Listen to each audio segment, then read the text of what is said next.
Oui les amis, bonjour, bonjour, j'espère que vous allez bien, pour ma part ça va. Aujourd'hui on va se poser la question de savoir quelles sont les causes, quelles sont les véritables causes de cette guerre qui perdure aujourd'hui entre Israël et l'Iran. Il y avait déjà un processus qui était mis sur pied pour que l'Iran renonce au projet du nucléaire. Une assise devait être mise sur pied, je crois, dans les quelques jours qui suivaient. Mais Israël attaque néanmoins l'Iran. À quoi cela est dû? Étant donné que Israël est la main armée des États-Unis dans la sous-région, c'est les États-Unis qui sont derrière ça. Mais pourquoi les États-Unis encourageraient Israël à attaquer l'Iran? C'est la question qu'on va se poser. Après mes recherches, j'ai fait des recherches pour mes abonnés, bien sûr, j'ai constaté que c'est une guerre commerciale. La guerre commerciale que mène Donald Trump, c'est celle-là qui se poursuit, comme vous voyez là. Je m'explique. Tout part déjà du fait que la Chine, c'était le 14 mai 2017, la Chine ouvre un sommet consacré au projet des nouvelles routes de la soie. Ça a eu lieu le 14 mai 2017. Maintenant, la route de la soie, c'est quoi? La route de la soie, ici, c'était un vaste réseau de routes, ça c'est avant, hein, de routes terrestres, mais aussi maritimes par lesquelles transitaient de nombreuses marchandises, ainsi que des techniques, des idées, des religions. Ces routes ont monopolisé les échanges Est-Ouest pendant des siècles. Alors, à partir du 15e siècle, la route de la soie a progressivement été abandonnée.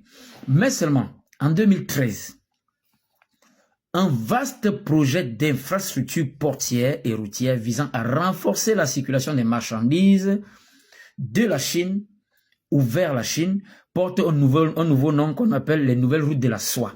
Donc la Chine a relancé ce projet, c'était en 2013, pour pouvoir évacuer sa marchandise, parce que la Chine produit beaucoup. Alors il faut conduire ces marchandises vers des points commerciaux, voilà, pour l'essor de l'économie chinoise. Alors la Chine a donc lancé un vaste réseau d'infrastructures portières et routières. On dit que ce projet inclut une autoroute de 213 km entre Kashgar, c'est une ville située dans le sud-ouest de la Chine, et Erkestam, qui est un poste frontière entre le Kyrgyzstan et la Chine. Ouais. Cette autoroute-là d'abord a été mise sur pied. En dehors de cela, on dit le président Xi Jinping a lancé une nouvelle route de la soie qui soulève les questions sur les bénéficiaires principaux entre la Chine et ses partenaires. Bon, on dit ce vaste réseau commercial va relier la Chine non seulement à l'Europe, mais aussi à l'Asie centrale. Ouais. Donc la Chine a lancé un vaste projet de construction de routes et de ports pour pouvoir évacuer sa marchandise, non seulement vers l'Europe, mais aussi vers l'Asie centrale. Les États-Unis ne sont pas d'accord. Ça va permettre à la Chine d'avoir encore un essor économique, avoir de nouveaux marchés et de nouveaux clients.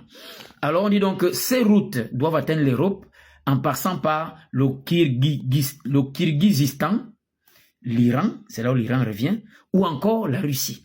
Comment on ne peut pas attaquer facilement la Russie? On s'attaque à l'Iran. L'Iran n'est pas loin du Kyrgyzstan dont je viens de parler là. Vous voyez? Voilà. On dit donc qu'en dehors de ça, il y a un vaste réseau ferroviaire qui doit relier, les chantiers sont lancés, qui doit relier la ville de Xinjiang à l'Iran. Vous avez compris? Donc entre l'Iran et la Chine, il y a un vaste réseau ferroviaire qui est lancé déjà, où la Chine doit passer par l'Iran pour véhiculer sa marchandise, pour évacuer sa marchandise. En dehors de ça, il y a aussi l'Iran qui doit être utilisé comme le canal par lequel la Chine doit passer, par un réseau routier également. Donc beaucoup de routes sont en construction. Donc les États-Unis freinent un peu ça. C'est une forme de guerre commerciale. En réalité, la Chine n'est pas... Cette guerre va se généraliser. Bien sûr, il y a ce problème du nucléaire, mais c'est pas ça vraiment. Parce que l'Iran n'a pas dit que, bon, à la suite du sommet qui devait avoir lieu, l'Iran insiste à fabriquer le nucléaire. Non. Le sommet n'avait pas encore eu lieu. Malgré cela, l'Israël attaque l'Iran. Vous comprenez que le nucléaire, c'est le prétexte qu'on donne. La véritable cause, c'est la guerre commerciale entre la Chine et les États-Unis. Donc, les États-Unis utilisent un peu Israël ici comme une marionnette et les populations israéliennes sont en train de subir.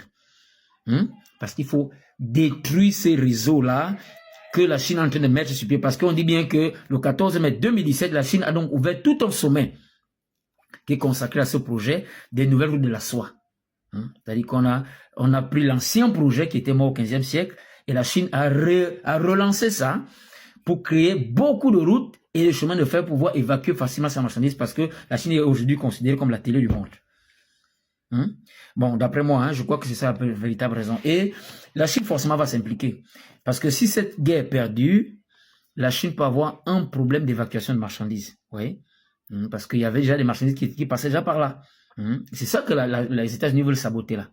C'est ces réseaux-là, non seulement les réseaux ferroviaires, le réseau routier que les États-Unis sont en train de saboter. Donc c'est une manière de faire une guerre indirecte à la Chine. Voilà. C'est un peu ça. Je crois que c'est ça la principale raison. Mais ils ont trouvé garçon, parce que l'Iran leur demande ça. Mais est-ce que l'Iran va tenir longtemps? Parce que derrière Israël, il y a les États-Unis. Il y a même la France que vous voyez là. Parce que tous ces gens-là sont des ennemis géopolitiques de la Chine. Voilà. Maintenant, on dit l'Iran est le deuxième réservoir mondial de gaz. Oui.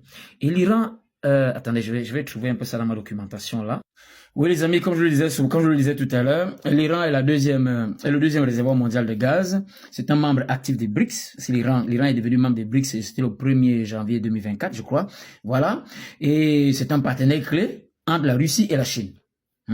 Voilà. Et c'est aussi un point crucial des nouvelles routes de la soie. C'est-à-dire pas l'Iran, il y a un grand réseau routier qui doit passer pour permettre à la Chine d'évacuer sa marchandise et un réseau ferroviaire. Vous voyez ça? Mais seulement l'Iran est très mal positionné sur le plan géopolitique. Pourquoi? Parce que autour de l'Iran, il y a des pays comme l'Afghanistan.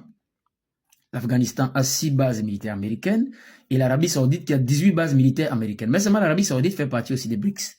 Comment est-ce qu'on va gérer ça? Est-ce que l'Iran tiendra long feu? À coup sûr, beaucoup de pays viendront en soutien à l'Iran. La Chine principalement, parce que la Chine comprend que c'est contre elle qu'on est en train de combattre là. En fait, c'est la Chine qu'on veut freiner. C'est la réalité. Voilà, c'est mon point de vue. Je crois que le nucléaire qu'on donne là comme prétexte, c'est juste un prétexte. Hein. C'est un prétexte. C'est une guerre commerciale en réalité entre les États-Unis et la Chine. C'est deux géants qui se battent là. Ils se battent, les États-Unis veulent pas entendre qu'on les dépasse, mais ils seront vaincus. Ils seront vaincus. Cette guerre va se généraliser, ce sera le déclin des États-Unis. Et c'est là où la France aussi va tomber. La France deviendra un des pays les plus pauvres d'Europe. Et cette guerre qui a commencé là permettra à beaucoup de pays africains aussi de s'affranchir.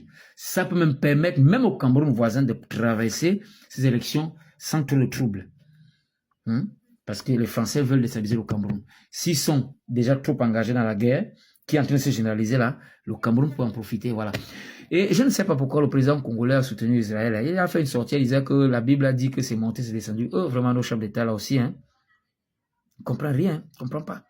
Israël est en train de travailler pour les États-Unis. Qu'est-ce que vous ne comprenez pas? Israël ne travaille pas pour Jésus. Est-ce que les populations d'Israël sont chrétiennes? Qui vous a dit que les gens d'Israël pratiquent le christianisme? C'est vous qui croyez en Jésus-Christ et ils vous ont dit qu'ils croient en ça. Maintenant, toi, tu vas soutenir Israël au nom de Jésus. Pardon. On risque de dire que j'ai parlé ce qu'il ne fallait pas.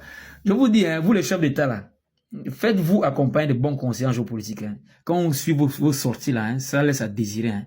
Vous comprenez vraiment pas. C'est comme ça que vous emballez les populations dans de la merde comme ça. Regardez ce que les gouvernants d'Israël sont en train de faire. Regardez comment la population est en train de souffrir. Tout simplement parce qu'ils veulent servir les États-Unis. En réalité, les grands bénéficiaires dans ça, c'est les États-Unis. Vous comprenez? Ils veulent barrer la route à la Chine, c'est tout. À l'essor économique de la Chine. C'est la triste réalité. Voilà, c'est mon point de vue. Hein. Et ça n'engage que moi, ceux qui me découvrent donc pour la première fois. Bien vouloir vous abonner, partager, liker. Je fais d'habitude dans la géopolitique internationale, je fais dans l'éveil des consciences et quelquefois dans les affaires matrimoniales. Comme je l'ai souvent dit, si je n'ai fait que parler, c'est pour vous que je parlerai. Ma bouche sera la bouche des malades qui n'ont point de bouche et ma voix, la liberté de celles qui s'affaissent. Au cachot du désespoir, je reprends ici la célèbre phrase de M. Césaire Martiniquais dans le cas d'un retour au pays natal en septembre dont je vous laisse et vous souhaite de passer une très bonne journée. Et nous revoilà la prochaine vidéo.